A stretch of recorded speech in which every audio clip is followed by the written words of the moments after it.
Heather Rourke, who died at the age of 12, had a crazy line written by anti-lawyer of Crazy Days and Nights, which has since been revealed as John Nelson. Now, why am I on this site and not the Crazy Days and Nights site, you ask? Well, that is because this is one of at least 3 blinds that anti-lawyer has since deleted from his site because they are very problematic, with one of the other ones being that of Diana Jenkins, who sued him.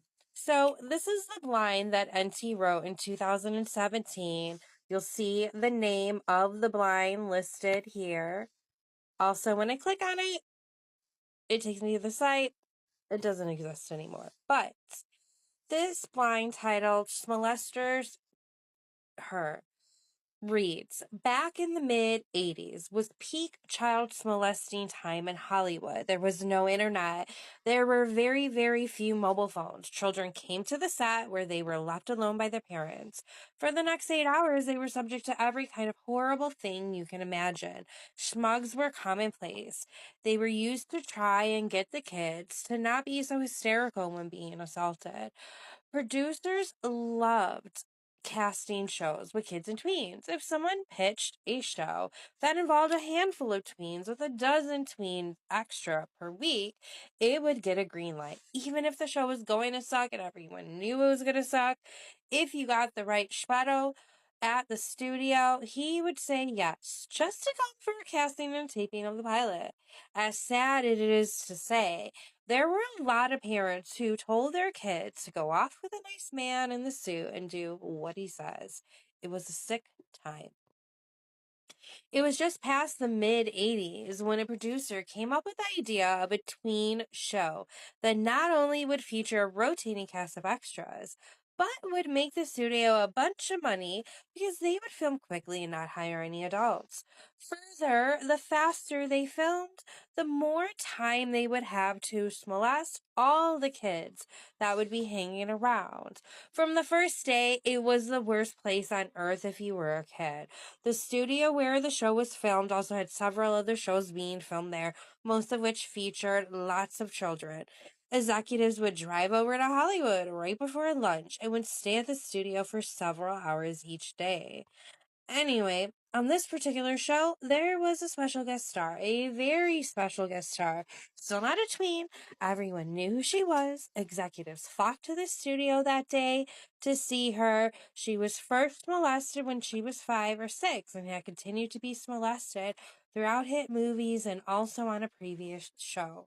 One of the stars of the show who has spent her life bouncing in and out of rehab because of what she saw and who was actually nominated for awards from the show, described the atmosphere that day. A bunch of effing pigs.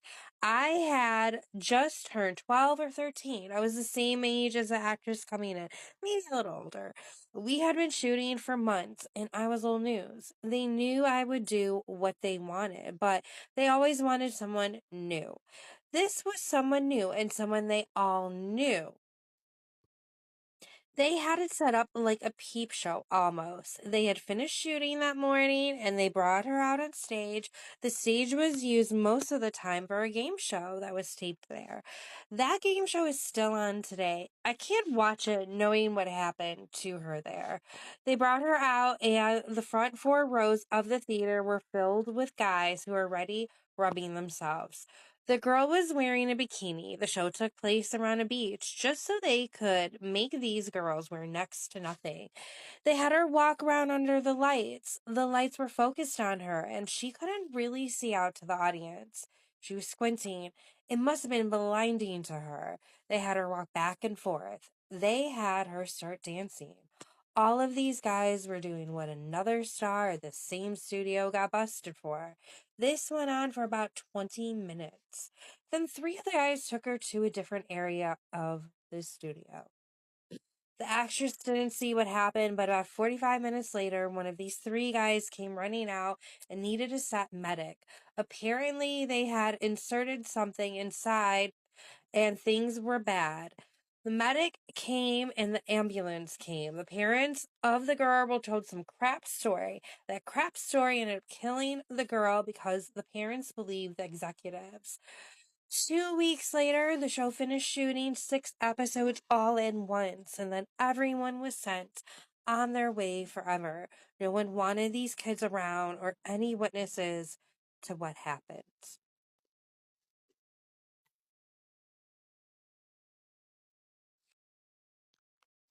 On the Crazy Days and Nights website, Auntie posted in 2020 another disturbing blind about Heather O'Rourke.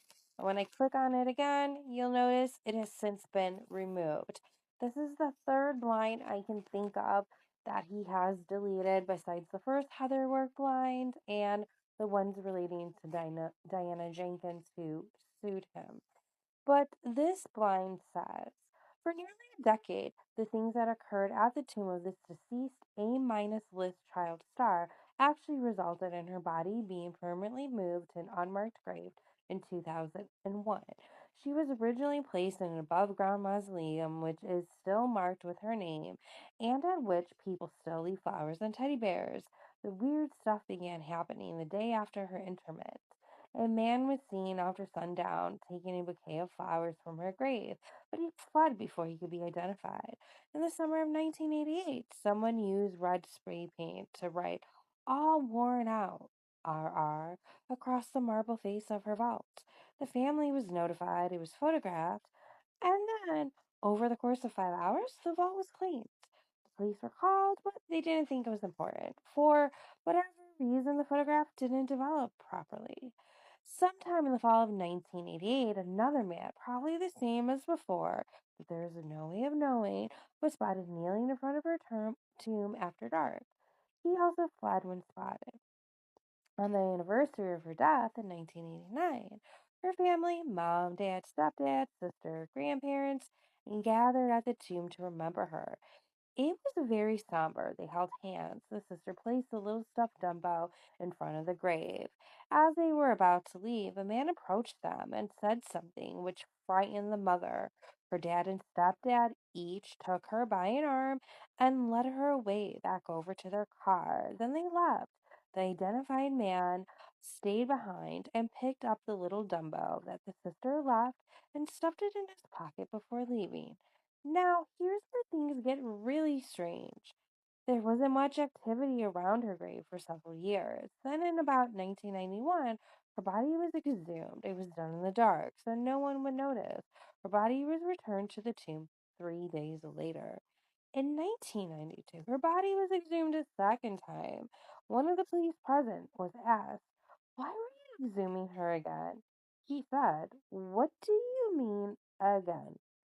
Turns out the first examination wasn't legal, even though they had what looked like real police and really good paperwork.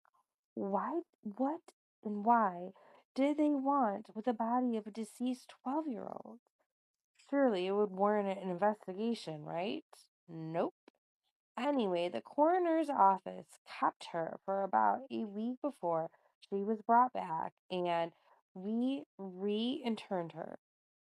1994, somebody had smashed the face of her tomb, removed her body, cut some hair from her head, and fortunately placed her back in the crypt. A worker there saw the corpse, and he said she looked remarkably well preserved. He started to float the possibility that her body had actually been replaced with an actual replica. The police investigation went nowhere. In 1999, there was another vandalism of the tomb. It wasn't another smashing, but red paint had been used again to write BK killed me. In the summer of 2001, her family had her body moved to an unmarked grave below ground grave.